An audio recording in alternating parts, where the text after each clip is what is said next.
পদ্মার চরে Russell's viper আতঙ্ক, ফসল তুলতে মিলছে না শ্রমিক। ফরিদপুরে পদ্মা নদীর চরাঞ্চল সহ বিভিন্ন এলাকায় বিষাক্ত রাসেলস ভাইপার, চন্দ্রবোরা ও নানা ধরনের সাপের আনাগোনা বেড়েছে। রাসেলস ভাইপারের কামড়ে গত 6 মাসে অন্তত 6 জনের মৃত্যু হয়েছে। পিটিয়ে মারা হয়েছে অন্তত 12টির অধিক রাসেলস ভাইপার। এতে চরাঞ্চলবাসীদের মধ্যে বেড়েছে সাপের আতঙ্ক ও উৎকণ্ঠা।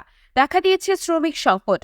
ফলে বাদাম সহ বিভিন্ন ফসল ঘরে তুলতে পারছেন না কৃষকরা। ফসল ঘরে তুলতে বাড়তি টাকাতেও মিলছে না শ্রমিক। সরেজমিনে দেখা যায় সদর উপজেলার নর্থ চ্যানেল ইউনিয়নের পদ্মার চরাঞ্চলে জেগে ওঠা ধুধু বালুচর জুড়ে হয়েছে বাদামের চাষ।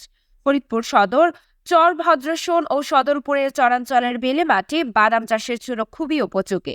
সম্প্রতি চরাঞ্চলে রাসেলস ভাইপারের উপদ্রব বেশি হওয়ায় ভয়ে অনেকে খেতে যাচ্ছেন না। বাদাম তুলতে শ্রমিক পাওয়া যাচ্ছে না। এই কারণে জমির মালিকরাই তাদের পরিবারের লোকজন নিয়ে জীবনের ঝুঁকি নিয়ে খেতে নেমে পড়ছেন। গত 21শে জুন সর্বশেষ ফরিদপুর সদর উপজেলার নর্থ চ্যানেল ইউনিয়নের 2 নম্বর ওয়ার্ডের 38 দাগ এলাকার পরশুল্লা ব্যাপারীর ছেলে হোসেন ব্যাপারী, 50 বছর বয়সের, তিনি সাপের কামড়ে মারা যান। যদিও তাকে সময় মতো হাসপাতালে না নিয়ে ওঝার কাছে নিয়ে ঝাড়ফুঁক করানোর কারণে মৃত্যু হয়েছে।